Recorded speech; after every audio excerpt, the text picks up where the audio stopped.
Dziobą w PRL-u.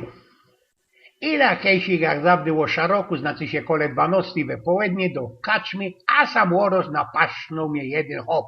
No mi się znajomy, chocia tak nie do ostatka. Sergus Eugen! O, a jednak mi się nie zdobało. Witaj, Jork, co tam ucia? Pytam się go i wartko próbuje się wspomnieć, kej tyż to widzieliśmy się ostatnio. Ja, studyrowaliśmy do kupy jeszcze z 2 kamratami we Gliwicach na Politechnice, teraz co te kamraty dawno już pitli do dawniejszego F-u, a ino ostał sam w tym moim hajmacie, oni bez mać też wykludzili się do jej hajmatu, tela ino, co się o nim wspomnieli, kej ino o roztomajtym takim miglancom łozewrzyli granica do Niemiec. Wleźliśmy rań do mojego szynku, on obsztalowo po zajdlubiegu i po sznapsie, jak zawdy przy Niemcach ze łodzysku musiał ich zabulić za ten obsztalony i ten mój kamrat Jork napocznął rozprawiać. Wiesz, Eugen, to był grudzień 1981 roku. Ja, pamiętam, ten czas ja respektował ta trzecia wojna światowa. I to był grudzień 81, kiedy mój szwigier, fater, miarkujesz ojciec od mojej Dolores, powiedział, że lajsnymy się koza. Tak powiedział, nie cygaj, no koza. I nie rozchodziło mu się o taki hańcung, mianowany u nas kozum, ino o richtyczno ciga. Szwigier nigdy niczego nie cichtował w doma, no ale nad nasze protesty i że napierona nam ciga, łostował niezruszony i twierdził, a będzie se godzina lotać po placu i tela. O Jorge, przeca to jego chałupa, jego plac, nie? Dodam ci do kamrata. Nie idzie o to. Po ta ciga trzeba było jechać na 200 kilometrów do Pampunia, w której czoją skali. Ze malucha trzeba było jeszcze wymontować zadni zic i wypolstrować całki zadek autoka foliów, co by ta ciga jakoś ich do domu przykludzić.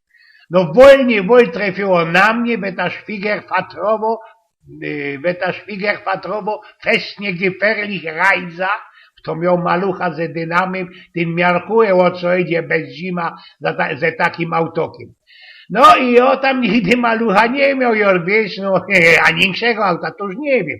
Jedna strona to było ganz einfach. 3 godzinki i byliśmy u tego Pampunia. Kaj się pokazało, i że ten istny nie ma ino jednej cigi łomianie luźka, bo ta luźka miała jeszcze modę.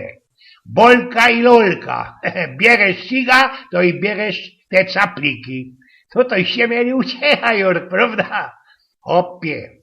Hopie, to się można zdoni możebne, ale zapakowaliśmy te 3 cigi ze zadku do tego malucha. Knap było tak, i że ta luźka trzymała łeb między nami z przodku i wydawała pełne twogi bez jakiejś 150 kilometrów. Byliśmy już mocno ze 20 kilometrów od chajpy, kiedy za krzoka wyfuknął milicjant z elizokiem. Letko ćmawo już było, milicjant sztramskim krokiem przyjrzał ku malowi, szwigier otwarł okno, milicjant nachylał się, żeby kuknąć rań i uwidział. Powiedział 2 chopa siedzących sztram we przyciśniętych na fest do przodku zeslach, jakoś szkociniasto masa ze zadku i srogi cigowy łeb między nimi robiące no o jezderku się dziobą, wrzesknął milicjant i cofnął się gwałtownie. No Jork, ja mu się blank nie dziwuje. Daj się, Eugen. Wiesz, Eugen, roztomajcie to w czym czas było z tymi milicjantoma. Ten razinku chyba był wierzący. Deczko zetwało, podwie się pun władza, niż pamiętał. Bali po chwilce ryknął śmiechem, na ostatku skończyła się maluśką ino sztrofą i że to bezmać 5 osób we maluchu.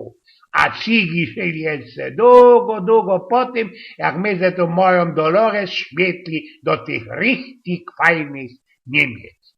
Wspominał swojego kamrata Eugen z Pnioków.